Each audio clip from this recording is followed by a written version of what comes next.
Hey hi guys, welcome back to my YouTube channel.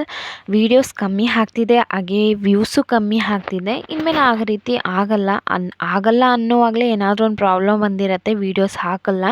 ಹಾಗಾಗಬಾರ್ದು ಅಂತಲೇ videos ಹಾಕಬೇಕು ಅಂತಲೇ ಇವಾಗ ಅದಕ್ಕೆ ಅಂತ ಟೈಮ್ ಕೊಟ್ಟು ವೀಡಿಯೋನ ಹಾಕ್ತಾಯಿದ್ದೀನಿ. ಪ್ಲೀಸ್ ನನ್ನ ಚಾನಲ್ನ ಸಬ್ಸ್ಕ್ರೈಬ್ ಮಾಡಿ ಸಪೋರ್ಟ್ ಮಾಡಿ ಆಯಿತಾ. ಲಾಸ್ಟ್ ಪಾರ್ಟಲ್ಲಿ ಚಾಯ್ ಹತ್ರ ರಿಟರ್ನ್ ನಮ್ಮ ಮನೆಗೆ ಕಳಿಸು ಅಂದಿರ್ತಾನೆ. ಸೊ ಇವತ್ತಿನ ಎಪಿಸೋಡಲ್ಲಿ ಏನಾಗುತ್ತೆ ಅಂತ ನೋಡೋಣ. ಆದರೆ ಚಾಯ್ ಲಾಸ್ಟಲ್ಲಿ ನಾನೇನಕ್ಕೆ ನಿನಗೆ ಹೆಲ್ಪ್ ಮಾಡಬೇಕು, ಅದೆಲ್ಲ ನನ್ನಿಂದ ಏನೂ ಮಾಡೋಕ್ಕಾಗಲ್ಲ ಅಂದಾಗ ಯುಬ್ಯಾಕ್ ಬೇಕು ಅಂತಲೇ ಟೆನ್ಷನ್ ಮಾಡೋ ಥರ ಇವಾಗಲೇ ರೆಸ್ಲಿಂಗ್ ಮ್ಯಾಚ್ ಇಟ್ಕೊಳ್ಳೋಣ, ಇದರಲ್ಲಿ ಯಾರು ವಿನ್ ಮಾಡ್ತಾರೋ ಅವ್ರು ಹೇಳೋ ವಿಷಯನ ಕೇಳಿ ನಡಿಬೇಕು. ಮ್ಯಾಚ್ ಸ್ಟಾರ್ಟ್ ಆಗುತ್ತೆ, ಇಬ್ಬರು ಈಕ್ವಲ್ ಆಗಿ ಆಡ್ತಾ ಇದ್ದಾರೆ, ಯಾರು ವಿನ್ ಆಗ್ತಾರೆ ಅನ್ನೋದು ಗೊತ್ತಿಲ್ಲ. ಯುಬ್ಯಾಕ್ ಇದರಲ್ಲಿ ಗೆಲ್ಲಬೇಕು ಅಂತ ಬೇಕು ಅಂತಲೇ ಚಾಯ್ ಹತ್ರ ಹೋಗಿ, ನಿನಗಿಂತ ನಾನು ಹಾಂಗ್ ಹತ್ರ ತುಂಬ ಕ್ಲೋಸ್ ಆಗಿದ್ದೀನಿ ಗೊತ್ತಾ, ಬೇಕು ಅಂತಲೇ ಮಾತಾಡ್ತಾ ಇದ್ದಾನೆ. ಇದನ್ನ ಕೇಳಿದೆ ಚಾಯ್ ಮ್ಯಾಚಲ್ಲಿ ಸೋಲ್ತಾನೆ. ಇದಕ್ಕೆ ಯುಬ್ಯಾಕ್ ಇಷ್ಟೊಂದು ಕಷ್ಟಪಟ್ಟಿದ್ದು. ಸರಿ ನಾನು ಹೇಳ್ದಾಗೆ ಮ್ಯಾಚ್ ಮುಗೀತು, ಹೇಳ್ದಾಗೆ ಬೋಟ್ನ ಬೇಗ ರೆಡಿ ಮಾಡು, ಮನೆಗೆ ಹೋಗಿ ಫ್ರೆಶ್ ಆಗಿ ಖುಷಿಯಾಗಿದ್ದೆ ಇದ್ದಾನೆ. ಹೆಂಗೋ ಬೇಗ ಇಲ್ಲಿಂದ ಹೋಗ್ತಾನೆ ಅಲ್ವಾ, ಅದನ್ನ ಥಿಂಕ್ ಮಾಡಿ ಆಮೇಲೆ ನೆನಪಾಗುತ್ತೆ ಇವತ್ತು ನೈಟ್ ಚಾಯ್ ಮನೆ ಡಿನ್ನರ್ಗೆ ಬರ್ತೀನಿ ಎಂದಿರ್ತಾನೆ ಅಲ್ವಾ. ಬೇಕು ಅಂತಲೇ ಓಡೋಗಿ ಹೊರಗಡೆ ಗೇಟ್ ಎಲ್ಲ ಲಾಕ್ ಮಾಡಿ ಬರ್ತಾನೆ.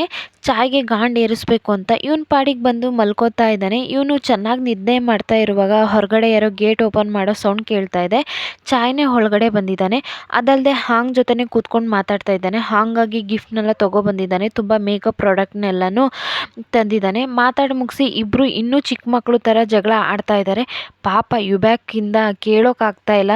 ನೆಕ್ಸ್ಟ್ ಡೇ ಮಾರ್ನಿಂಗ್ ಹಾಂಗೆ ಏನು ಮಾಡ್ತಾಳೆ ಅಂದರೆ ಆ ಡಾಕ್ಟರ್ನ ಮೀಟ್ ಮಾಡಿ ಈ ಮೇಕಪ್ನ ಹೆಂಗೆ ಹಾಕ್ಕೊಳ್ಳೋದು ಅಂತ ಕೇಳಿ ಮೇಕಪ್ ಮಾಡಿಕೊಂಡು ಡೈರೆಕ್ಟಾಗಿ ಮನೆಗೆ ಬಂದಿದ್ದಾಳೆ. ಅವರು ಹಿಂದೆನೇ ತಿರುಗಿ ನೋಡಿದ್ರೆ ಯುಬ್ಯಾಕ್ ಹಿಂದೆನೇ ಬರ್ತಾ ಇದ್ದಾನೆ. ಹೌದು, ನೀನು ಯಾರನ್ನ ಹುಡುಕ್ತಾ ಇದೆಯಾ ಅಂತ ಮೇಕಪ್ ಫೇಸ್ ಹಿಂದೆ ತಿರುಗಿ ತೋರಿಸಿದಾಗ ಯುಬ್ಯಾಕ್ ನೋಡೋಕ್ಕೆ ಜೋಕರ್ ಥರ ಇದೆಯಾ ಅಂತ ನಗೋಕ್ಕೆ ಸ್ಟಾರ್ಟ್ ಮಾಡ್ತಾನೆ. ಇದೇನು ಗೆಟಪ್ಪು, ಇದನ್ನ ಟ್ರೈ ಮಾಡಿದರೆ ಚೆನ್ನಾಗಿರ್ತೀಯ ಅಂತ ಯಾರು ನಿನ್ನ ಹತ್ರ ಹೇಳಿದ್ದು, ಇವಾಗ ನೀನು ನೋಡೋದಕ್ಕೆ ಹಳೆ ಕಾಲದ ಹೀರೋಯಿನಿ ಥರ ಇದೆಯಾ ಗೊತ್ತಾ. ಇವನು ಸರ್ಪ್ರೈಸ್ ಆಗ್ತಾನೆ ಅಂತ ಹ್ಯಾಂಗ್ ಅಂದ್ಕೊಂಡಿರ್ತಾಳೆ. ಆದರೆ ಯುಬ್ಯಾಕ್ ಈ ಥರ ನಡ್ಕೊತಾನೆ ಹೋಗಿ ಫೇಸ್ ವಾಶ್ ಮಾಡಿಕೊಂಡು ಮಾಮೂಲಿ ಹಾಗೆ ಬಂದು ಯುಬ್ಯಾಕ್ಗೆ ಫುಡ್ನ ರೆಡಿ ಮಾಡ್ತಾ ಮಾತಾಡ್ತಾ ಕೂತಿದ್ದಾರೆ. ಅದರಲ್ಲಿರೋ ಒಂದು ಡಿಶ್ನ ನೋಡಿ ಯುಬ್ಯಾಕ್ ತುಂಬ ಅಪ್ಸೆಟ್ ಆಗಿ ಹೋಗ್ತಾನೆ. ನನಗೆ ಊಟ ಬೇಡ, ಊಟ ಮಾಡೋಕ್ಕೆ ಇಷ್ಟ ಇಲ್ಲ ಅಂತ ಹೋಗೋಕ್ಕೆ ಹಾಂಗ್ ಸ್ಟಾಪ್ ಮಾಡಿದ್ರು ಕೇಳ್ತಾ ಇಲ್ಲ. ನೀವೇನಕ್ಕೆ ಈ ಡಿಶ್ನ ಮಾತ್ರ ಬೇಡ ಅಂತ ಇದ್ದೀರಾ, ಇದ್ರ ಹಿಂದೆ ಬೇರೆ ಏನಾದರೂ ಕಾರಣ ಇದೆಯಾ ಅಂತ ಕೇಳಿದಾಗ ನಾನು ಎಲ್ಲನೂ ನಿನ್ನ ಹತ್ರ ಹೇಳಬೇಕು ಅನ್ನೋ ಅವಶ್ಯಕತೆ ಇಲ್ಲ ಅಂತ ಹಾಂಗ್ ಹತ್ರ ಹೇಳಿ ಒಂದು ಕಡೆ ಒಬ್ಬನೇ ಕೂತ್ಕೊಂಡು ಥಿಂಕ್ ಮಾಡ್ತಾ ಇದ್ದಾನೆ.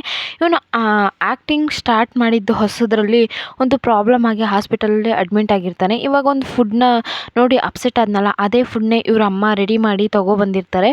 ಬರುವಾಗಲೇ ಇವಾಗ ಮ್ಯಾರೇಜ್ ಮಾಡ್ಕೊಂಡಿರೋ ಪರ್ಸನ್ನ ಕರ್ಕೊಂಡು ಬಂದಿರ್ತಾರೆ. ಆದರೆ ಯುಬ್ಯಾಕ್ಗೆ ಇದು ಇಷ್ಟ ಆಗ್ತಾ ಇರಲಿಲ್ಲ.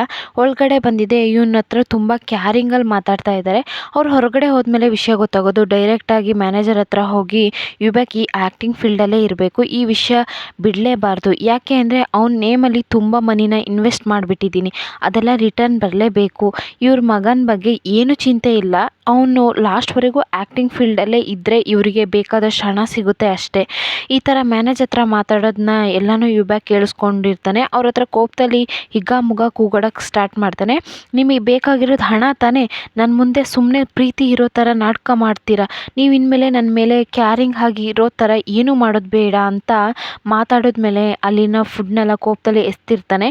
ಇವಾಗ ಈ ಫ್ಲ್ಯಾಶ್ ಬ್ಯಾಕ್ ಮುಗಿದು ಪ್ರೆಸೆಂಟಲ್ಲಿ ಹಾಂಗ್ ಹತ್ರ ತುಂಬ ಕೋಪದಲ್ಲಿ ಮಾತಾಡೋದ್ನೇನೋ ಅಂತ ಯುಬ್ಯಾಕಿಗೆ ಅನ್ನಿಸ್ತಾ ಇದೆ. ಮನೆಗೆ ಹೋಗಿ ಸಾರಿ ಕೇಳೋಣ ಅಂತ ಹೋಗ್ತಾನೆ. ಆದರೆ ಅದಕ್ಕೂ ಮುಂಚೆನೇ ಡಿಸ್ಟರ್ಬ್ ಮಾಡೋ ಥರ ಚಾಯ್ ಈ ಜಾಗಕ್ಕೆ ಬಂದಿದ್ದಾನೆ. ಯುಬ್ಯಾಕ್ ಏನೂ ಮಾತಾಡೋಕ್ಕಾಗದೆ ಹೋಗ್ತಾನೆ. ನೀನು ನನ್ನ ಹತ್ರ ಹೇಳಿದ ರೀತಿ ಕೆಲಸ ಮುಗಿಸ್ದೆ, ನಾಳೆ ನೈಟ್ ಈ ಐಸ್ಲ್ಯಾಂಡ್ಗೆ ಒಂದು ಬೋಟ್ ಬರುತ್ತೆ, ನೀನು ಪಿಕಪ್ ಮಾಡಿಕೊಂಡು ಹೋಗೋದಕ್ಕೆ, ಸೊ ರೆಡಿಯಾಗಿರು ಅಂತ ಹೇಳ್ತಾನೆ. ನೈಟ್ ಟೈಮಲ್ಲಿ ಯುಬ್ಯಾಕ್ ಸ್ಯಾಡಾಗಿ ಕೂತ್ಕೊಂಡು ಡ್ರೆಸ್ನ ಪ್ಯಾಕ್ ಮಾಡ್ತಾ ಇದ್ದಾನೆ. ವಿಷಯ ಏನು ಅಂದರೆ ಅವನಿಗೆ ಇಲ್ಲಿಂದ ಹೋಗೋದಕ್ಕೆ ಇಷ್ಟ ಇಲ್ಲ. ಹಾಗೂ ಆಪೋಸಿಟಾಗಿ ಥಿಂಕ್ ಮಾಡ್ತಾ ಇದ್ದಾಳೆ. ಇವನು ಯಾವಾಗ ಇಲ್ಲಿಂದ ಹೋಗಬೇಕು ಅಂತ ವೆಯ್ಟ್ ಮಾಡ್ತಾ ಇದ್ದಾನೆ. ಹಾಗಿದ್ರೆ ತುಂಬ ಖುಷಿಯಾಗಿದ್ದಾನೆ. ನೆಕ್ಸ್ಟ್ ಡೇ ಮಾರ್ನಿಂಗ್ ಅಜ್ಜಿ ಇವನಿಗಾಗಿ ಫುಡ್ನೆಲ್ಲ ರೆಡಿ ಮಾಡಿ ಕೊಡ್ತಾರೆ. ಇವತ್ತು ಇಲ್ಲಿಂದ ಹೋಗ್ತಾ ಇದ್ದಾನೆ ಅಲ್ವಾ, ನೆಕ್ಸ್ಟ್ ಹಾಂಗ್ನ ಮೀಟ್ ಮಾಡೋಕ್ಕೆ ಅಂತ ಹೋಗ್ತಾನೆ. ಇಲ್ಲಿ ಹಾಂಗ್ ಫಿಶಿಂಗ್ ಮಾಡ್ತಾ ಇದ್ದಾರೆ. ಈ ಸಮುದ್ರದಲ್ಲಿ ಕಪ್ಪುಗೆ ಒಳ್ಳೆ ಮುಳ್ಳು ಥರ ಇರುತ್ತಲ್ಲ ಅದನ್ನ ಬಾಟಲ್ ಫುಲ್ ಮಾಡಿಕೊಡ್ತಾರೆ. ಇದು ನನ್ನ ಗಿಫ್ಟು ಅಂತ. ನೀವು ನಿಜವಾಗ್ಲೂ ಒಳ್ಳೆ ಪರ್ಸನ್, ನಿಮ್ಮನ್ನ ದೂರದಿಂದ ನೋಡೋಕ್ಕೆ ಹಾರ್ಡಾದ ಪರ್ಸನ್ ಥರ ಆದರೆ ಒಳಗಡೆ ಸಾಫ್ಟ್ ಪರ್ಸನ್ ಅಂತ ಯುಬ್ಯಾಕ್ ಬಗ್ಗೆ ಒಳ್ಳೆ ರೀತಿ ಮಾತಾಡಿ ಮತ್ತೆ ಡೈವ್ ಮಾಡಿ ನೀರೊಳಗೆ ಹೋಗ್ತಾಳೆ. ಯುಬ್ಯಾಕ್ ಹೊರಗಡೆ ಇದ್ದಾನೆ, ನೀರೊಳಗೆ ಹೋಗಿ ತುಂಬ ಟೈಮ್ ಆಯಿತು, ಇನ್ನೂ ತಿರುಗಿ ಬರೋ ಥರ ಕಾಣ್ತಾ ಇಲ್ಲ. ಇವನು ಹೆದರ್ಕೊಂಡು ಡೈವ್ ಮಾಡಿ ಹಾಂಗ್ನ ಹುಡ್ಕೊಂಡು ಹೋಗ್ತಾನೆ. ಸ್ವಲ್ಪ ಟೈಮ್ ನಂತರ ಬೇರೆ ಜಾಗದಲ್ಲಿ ಎದ್ದು ಬಂದು ನೋಡುವಾಗಲೇ ಗೊತ್ತಾಗೋದು ಹಾಂಗ್ ಅಲ್ಲೇ ಕೂತ್ಕೊಂಡು ಒಳಗಡೆಯಿಂದ ಏನೆಲ್ಲ ಸಿಕ್ತು ಅಂತ ಇಟ್ಕೊಂಡು ಕೌಂಟ್ ಮಾಡ್ತಾ ಇದ್ದಾರೆ. ಕೋಪದಲ್ಲಿ ಕೂಗೋಕ್ಕೆ ಸ್ಟಾರ್ಟ್ ಮಾಡ್ತಾನೆ. ಸ್ವಲ್ಪ ಹೊತ್ತಲ್ಲಿ ಹೆದರ್ಕೊಂಡೆ ಗೊತ್ತಾ, ನೀನು ನೀರೊಳಗೆ ಹೋಗಿ ತುಂಬ ಟೈಮ್ ಆಯಿತು, ನಿನಗೇನಾಯಿತು ಅಂತ ಹೆದರ್ಕೊಂಡ್ರೆ, ಆದರೆ ನೀನು ಇಷ್ಟು ಕ್ಯಾಶುವಲಾಗಿ ಇಲ್ಲಿ ಕೂತಿದೀಯಾ. ತುಂಬ ಹೊತ್ತಾದಮೇಲೆ ಹಾಂಗ್ ಮನೆಗೆ ಬರ್ತಾಳೆ. ಅಲ್ಲಿ ಯುಬ್ಯಾಕ್ ಇಲ್ಲ, ಬೋಟ್ಗಾಗಿ ಆ ಪ್ಲೇಸ್ಗೆ ಹೋಗಿ ವೆಯ್ಟ್ ಮಾಡ್ತಾ ಇದ್ದಾನೆ ಅಂದ್ಕೊಂಡು ಹೊರಗಡೆ ಹೊಣೆ ಹಾಕಿರೋ ಬಟ್ಟೆನ ತಳ್ಳಿ ನೋಡಿದ್ಮೇಲೆ ಗೊತ್ತಾಗುತ್ತೆ ಯುಬ್ಯಾಕ್ ಆಪೋಸಿಟಲ್ಲಿ ನಿಂತಿದ್ದಾನೆ. ನೀವು ಯಾವಾಗಲೂ ರೆಡಿ ಆಗಿದ್ರಿ, ನಿಮ್ಮ ಜಾಗಕ್ಕೆ ಹೋಗಿಲ್ವಾ, ಇವಾಗೇನು ಇಲ್ಲೇನು ಮಾಡ್ತಿದ್ದೀರಾ, ಇನ್ನೇನಾದರೂ ಮರ್ತೋದ್ರಾ ಅಂತ ಕೇಳ್ತಾಳೆ. ಯುಬ್ಯಾಕ್ ಹತ್ರ ಬಂದು ಸಂಬಂಧನೇ ಇಲ್ಲದೆ ಇರೋ ರೀತಿ ಸುಮ್ಮನೆ ನನ್ನ ಜಾಗಕ್ಕೆ ಬಂದುಬಿಡ್ತೀಯಾ ಅಂತ ಕೇಳ್ತಾನೆ.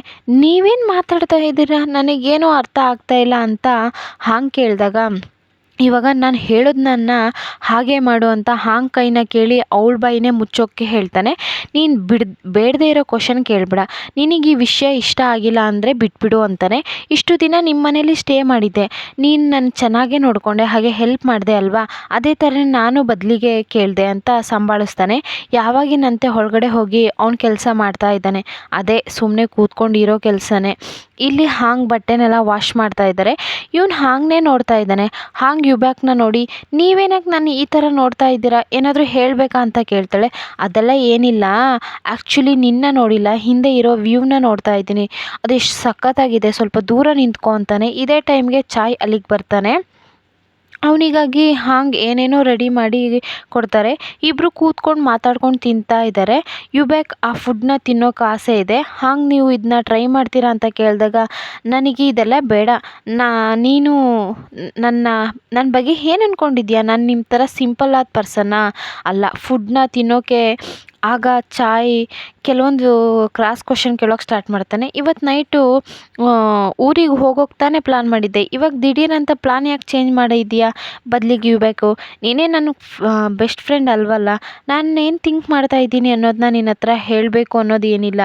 ಇವರಿಬ್ಬರು ನಡುವೆ ಸೀರಿಯಸ್ ಆಗಿ ಆಗಿರ್ತಿತ್ತೇನೋ ಬಿಟ್ಟರೆ, ಅಷ್ಟರಲ್ಲಿ ಚಾಯ್ ಅಮ್ಮ ಮನೆಯಿಂದ ಸೌಂಡ್ ಮಾಡಿ ಕೂಗ್ತಾ ಇದ್ದಾರೆ. ಚಾಯ್ ಬೇಗ ಮನೆಗೆ ಬಾ, ನಿನಗೆ ಮುಖ್ಯವಾದ ಕಾಲ್ ಬಂದಿದೆ ಅಂತ. ಆಗ ಚಾಯು ಸರಿ ಅಂತ ಚಾಯ್ ಹೋಗುವಾಗ ಹಾಂಗ್ ರೆಡಿ ಮಾಡಿರೋ ಎಲ್ಲ ಫುಡ್ನು ಕೊಟ್ಟು ಕಳಿಸ್ತಾರೆ. ಕೋಪದಲ್ಲಿ ಯುಬ್ಯಾಕು ಮರೆತು ನಿಜ ಮಾತಾಡ್ತಾನೆ. ನೀನು ರೆಡಿ ಮಾಡಿರೋದನ್ನೆಲ್ಲ ಎಲ್ಲನೂ ಕೊಟ್ಟು ಕಳಿಸ್ತಾ, ಸ್ವಲ್ಪನಾದರೂ ಮನೆಯಲ್ಲಿ ಇಡಬೇಕು ತಾನೆ ಅಂದಾಗ ಹಾಂಗ್ ಕೇಳ್ತಾರೆ.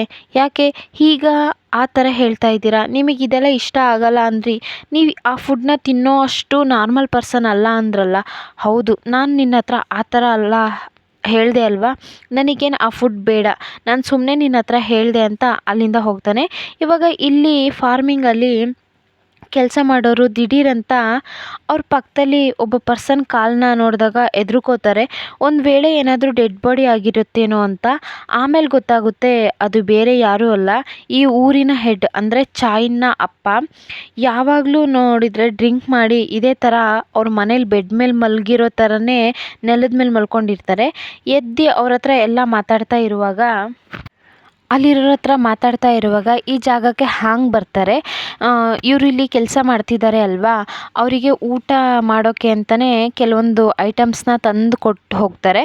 ಇವಾಗ ಹಾಗೆ ಕಟ್ ಮಾಡಿದರೆ ಯುಬ್ಯಾಕ್ ಹಾಂಗ್ ರೂಮಲ್ಲೇ ಕೂತ್ಕೊಂಡು ಹಾಡು ಕೇಳ್ತಾ ಇದ್ದಾರೆ. ಹಾಂಗ್ ಈ ಜಾಗಕ್ಕೆ ಬರ್ತಾಳೆ. ದಿಢೀರಂತ ಯುಬ್ಯಾಕ್ ಆಪೋಸಿಟಲ್ಲಿ ಹಾಂಗ್ ಬಂದಿರೋದನ್ನ ನೋಡಿ ಯುಬ್ಯಾಕ್ ಹೆದ್ರುಕೊತಾನೆ.